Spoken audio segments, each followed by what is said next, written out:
She was 6 years old. Red wool coat, hands open at her sides. She walked into that shelter the way she walked into every new place, quietly, carefully, with something in her that still believed the world might answer. She signed hello to every dog she passed. Not one of them looked at her hands. Not one of them slowed their barking. She kept walking, kennel after kennel. Hello, hello, hello. And then she stopped at kennel 11, signed hello one more time, and for the first time that morning, a dog signed back. What happened next turned an ordinary Tuesday field trip into something the volunteers at Blue Ridge Animal Haven would spend the rest of their lives describing to strangers. Her name was Maya, 6 years old, small-boned, quick-eyed. 2 dark braids and the kind of attention that settled on things completely, like a hand settling on a table, without fidgeting, without looking away. She had been deaf since birth, not hard of hearing, not partially, entirely. She had never heard her own name spoken aloud, never heard music, never heard thunder, never heard the sound another person's voice makes when it's trying very hard to say something true. Maya had never heard a dog bark, never heard rain on a window, never heard the particular silence that falls over a room when something important is about to happen. She had learned to say everything with her hands. Joy looked like both palms opening upward fast. Tired looked like fingertips dragging down her cheeks. She used it for everything, when she wanted more of something, when something frightened her, when she wanted her mother to come close. She signed all the time. The world just didn't always know how to answer. That Tuesday morning, Maya's class from Ridgecrest Elementary visited Blue Ridge Animal Haven, a no-kill shelter on the edge of a small town called Ashwick, Oregon.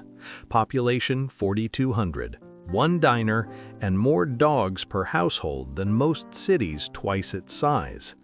The staff knew every animal by name. They knew which dogs paced when storms were coming, which cats slept only in the top left corner of their enclosures, which animals had been there long enough to stop lifting their heads when new people walked through the door.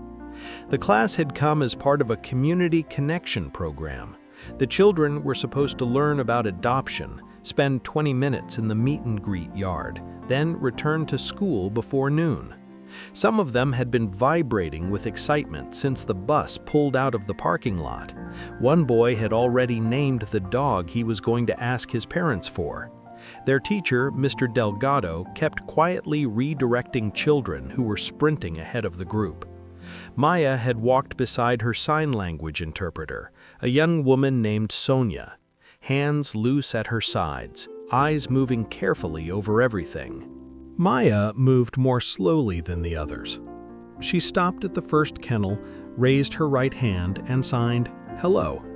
2 fingers from her forehead extended outward, the same way she said it to every person she met. The dog inside, a young lab mix, was too busy ricocheting between the walls to notice. At the next kennel, a terrier pressed its nose through the gap and immediately began barking at something further down the hall. The next dog turned a circle, then another. The next one threw itself at the gate, tail moving so fast it was almost violent. Maya kept walking, kennel after kennel. Hello, hello, hello. She introduced herself the same way every time, hand raised, 2 fingers out, a moment of waiting after. The dogs barked around her, leaped around her, moved around her like water around something fixed. None of them looked at her hands. She did not get upset. She did not look at Sonia for reassurance. She did not do what many children would do, perform the disappointment so an adult could come fix it. Even at 6 years old, Maya had already grown accustomed to reaching into a world that received her slowly, or sometimes not at all. She kept her hands open. She kept walking. A shelter volunteer named Deb was stationed near the far end of the kennel row. She had been watching Maya for the last 4 kennels, and she had already picked up her phone, not because anything had happened yet, but because in 11 years of volunteering at Blue Ridge, she had never seen a child sign hello to a dog. She wasn't sure she had ever seen a child try to greet an animal in a language the child actually used for everything else. It seemed in a way she couldn't quite name, like the most honest thing she had ever watched. Then Maya reached Kennel 11. Inside was a dog unlike any of the others on the row. Medium-sized, dense cream-colored coat, one black ear, one white one, mismatched in a way that looked deliberately designed. Her name on the laminated card zip-tied to the gate was River, 3 years old. While every other dog in that row had been barking, spinning, jumping, pressing wet noses through the chain-link gaps, River was sitting, in the exact center of her kennel space, upright, still, with the focused composure of someone waiting for a specific bus. She wasn't watching the children moving past. She wasn't watching the teacher's clipboard. She was watching Maya. More specifically, Maya raised her right hand and signed, "Hello." River's ears came forward. Her whole body shifted its weight forward, like a sentence leaning into its final word. Deb stopped breathing. Maya held the sign a moment longer than usual. Then, with the particular patience of someone who has learned that the world sometimes needs an extra second, she signed it again. River stood up, walked 3 careful steps to the kennel gate, and raised her right paw. Not scratching at the fence, not pawing for attention, she raised it deliberately, held it flat against the chain link at the height of Maya's hand, and held it there, still, steady, and entirely on purpose. Sonia put her hand over her heart. Mr. Delgado stopped counting. The boy who had already named the dog he was going to ask for went completely quiet.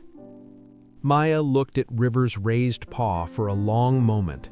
Then she pressed her open palm against it through the fence, her skin against River's pad, separated by metal, connected by something that did not need metal to stop it. For a moment, the whole kennel row seemed to understand it was inside something important and decided to be quiet about it. River had been at Blue Ridge Animal Haven for 5 months, long enough for the staff to love her completely, but not long enough to understand her. She was one of those dogs described the same way every time a potential adopter came through. "Beautiful coat," said one volunteer. "Super calm," said another.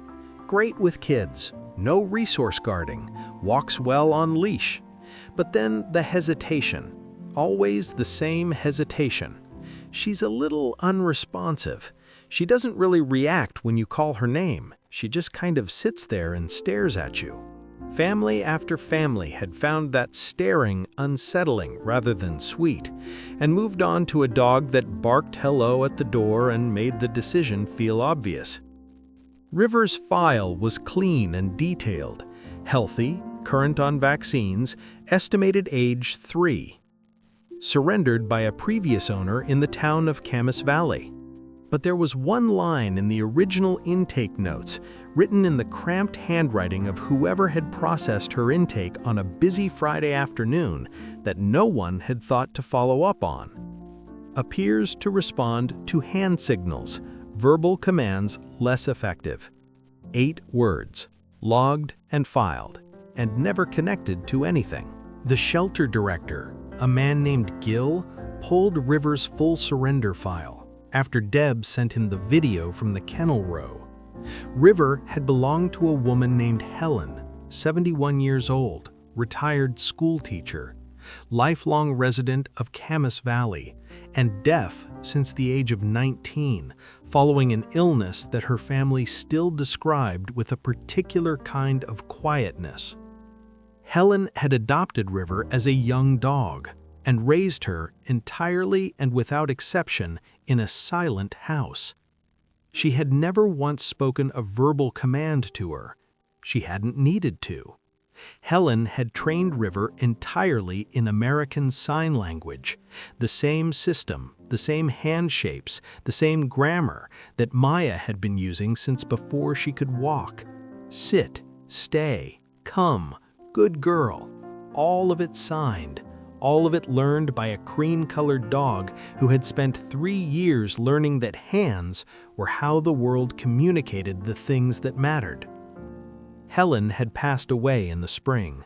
Her daughter, who lived across the country and had no way to keep a dog, had brought River to Blue Ridge with a handwritten note that said, "She's a very good dog. She just needs someone patient." Gil read the note twice. Then he looked at the video on his phone, a 6-year-old girl signing hello through a chain-link fence and a dog raising her paw to answer, and understood that River had not been unresponsive for 5 months. She had been waiting for someone to say something she recognized. Maya's mother, Diane, had not come to Blue Ridge planning to feel anything in particular. She was there because she tried to chaperone when she could, because she knew that new environments sometimes needed an extra set of hands when Maya was in them. She was standing near the shelter entrance, half listening to a volunteer explain the adoption process to another parent, when Sonia found her and showed her the video. Diane watched it once without expression. Then she watched it again. Then she looked down the kennel row to where Maya was still standing at kennel 11, her palm still against the fence, River's paw still raised against the other side. Something moved through Diane's face that she didn't try to stop.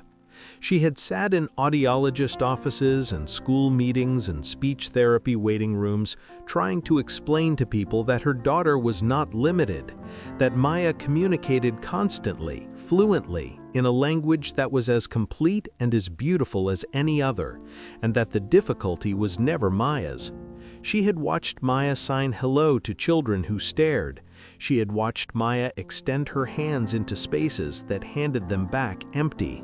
And here was this dog, this patient, quiet, 5 months overlooked dog who had looked at Maya's hands and known exactly what they were saying.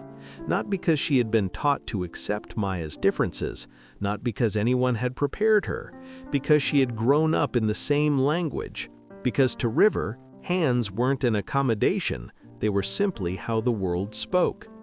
Maya turned from the fence, looked at her mother, and signed 4 words slowly, the way she signed things she really meant. "She already knows me." Diane pressed her fingers to her lips. She was already nodding before she knew she'd decided anything. That was the moment everything changed.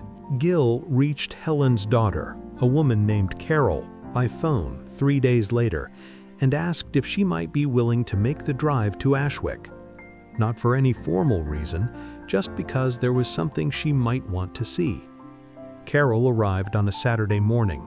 When River spotted her through the gate, her tail moved once, slow and certain, like a word said carefully. Maya was there with her mother.